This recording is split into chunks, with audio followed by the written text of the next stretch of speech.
میں رسول اللہ کی زوجہ محترمہ عائشہ رضی اللہ عنہا کے پاس ایسے وقت آئی جبکہ سورج کو گہن لگ رہا تھا اور لوگ کھڑے ہو کر نماز پڑھ رہے تھے۔ کیا دیکھتی ہوں وہ بھی کھڑے ہو کر نماز پڑھ رہی ہیں۔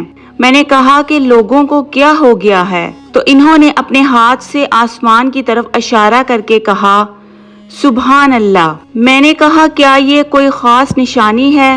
تو انہوں نے اشارے سے کہا کہ ہاں۔ تو میں بھی آپ کے ساتھ نماز کے لیے کھڑی ہو گئی۔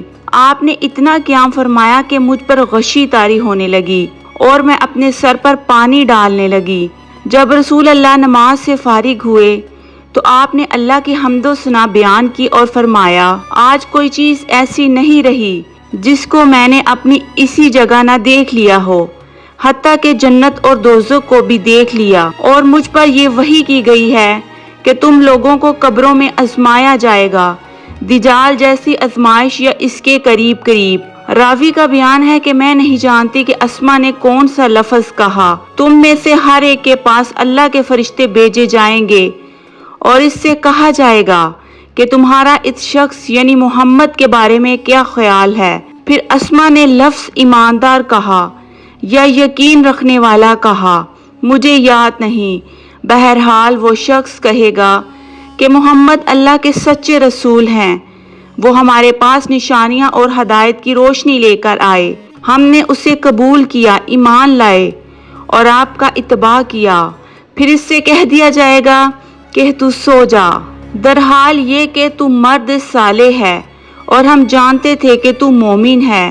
اور بہرحال منافق یا شکی آدمی، اسما نے کون سا لفظ کہا مجھے یاد نہیں، جب اس سے پوچھا جائے گا کہے گا کہ میں کچھ نہیں جانتا، میں نے لوگوں کو جو کہتے سنا وہی میں نے بھی کہہ دیا۔ صحیح بخاری حدیث نمبر 184۔ کیا آپ مجھے دکھا سکتے ہیں کہ رسول اللہ نے کس طرح وضو کیا ہے؟ عبداللہ بن زید نے کہا کہ ہاں۔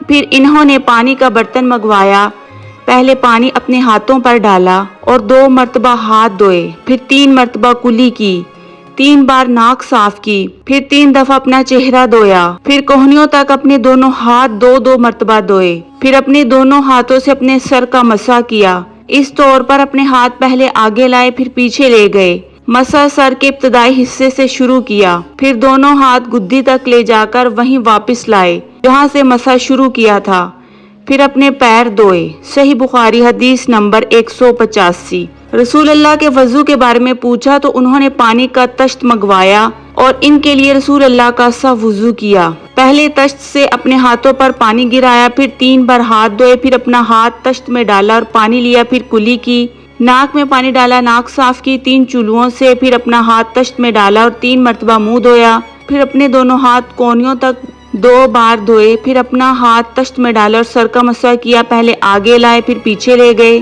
1 بار، پھر ٹخنوں تک اپنے دونوں پاؤں دھوئے۔ صحیح بخاری حدیث نمبر 186۔ رسول اللہ ہمارے پاس دوپہر کے وقت تشریف لائے تو آپ کے لیے وضو کا پانی حاضر کیا گیا جس سے آپ نے وضو فرمایا۔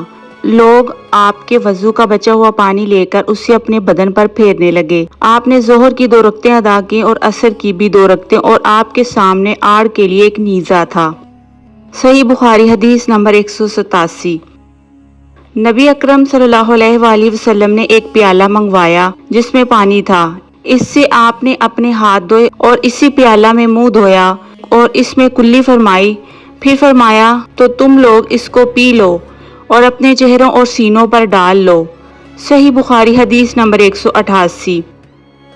محمود وہی ہیں کہ جب وہ چھوٹے تھے تو رسول کریم انہی کے کنویں کے پانی سے ان کے منہ میں کلی ڈالی تھی، اور عروہ نے اسی حدیث کو مسور وغیرہ سے بھی روایت کیا ہے، اور ہر ایک راوی ان دونوں میں سے ایک دوسرے کی تصدیق کرتے ہیں کہ جب رسول کریم وضو فرماتے تو آپ کے بچے ہوئے وضو کے پانی پر صحابہ جگڑنے کے قریب ہو جاتے۔ صحیح بخاری حدیث نمبر 189۔